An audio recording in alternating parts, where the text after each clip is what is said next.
Transverse wave मध्ये wave ही forward डायरेक्शनला तुम्हाला travel होताना दिसत आहे. वेव्ह हे या डायरेक्शनला ट्रॅव्हल होताना दिसत आहे.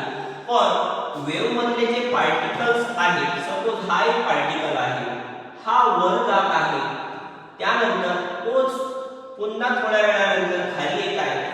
हा पार्टिकल वर गेला असेल, वरून पुन्हा खाली आलेला असेल. हा पार्टिकल वर गेलेला असेल, वरून पुन्हा खाली आलेला असेल, वरून पुन्हा वर गेला असेल, पुन्हा खाली आलेला असेल.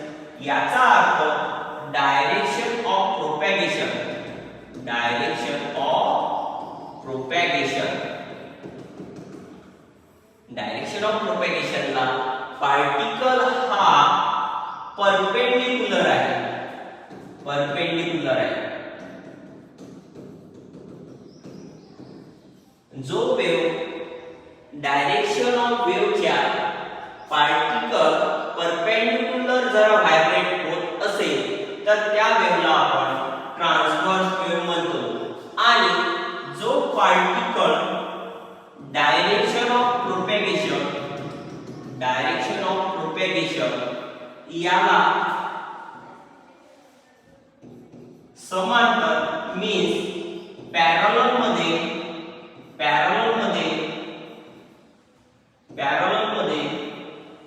व्हायब्रेट होत असेल, ऑसिलेट होत असेल तर त्याला आपण लॉन्जिट्युडिनल वेव्ह म्हणतो. आणि लॉन्जिट्युडिनल वेव्ह आपल्याला साऊंड मध्ये बघायला मिळते, लॉन्जिट्युडिनल वेव्ह आपल्याला साऊंड मध्ये बघायला मिळते. तर ट्रान्सव्हर्स वेव्ह आपल्याला लाईट मध्ये बघायला मिळते. आणि लाईट हा एक नॉन मेकॅनिकल वेव्ह आहे, नॉन मेकॅनिकल वेव्ह आहे. तर साऊंड हा मेकॅनिकल वेव्ह आहे. आणि साऊंड मेकॅनिकल वेव्ह आहे, त्याचबरोबर लॉन्जिट्युडिनल वेव्ह सुद्धा आहे. अशा प्रकारे आपण टाइप्स ऑफ वेव्ह आणि त्याचे प्रकार ट्रान्सव्हर्स आणि लॉन्जिट्युडिनल वेव्ह बघितले.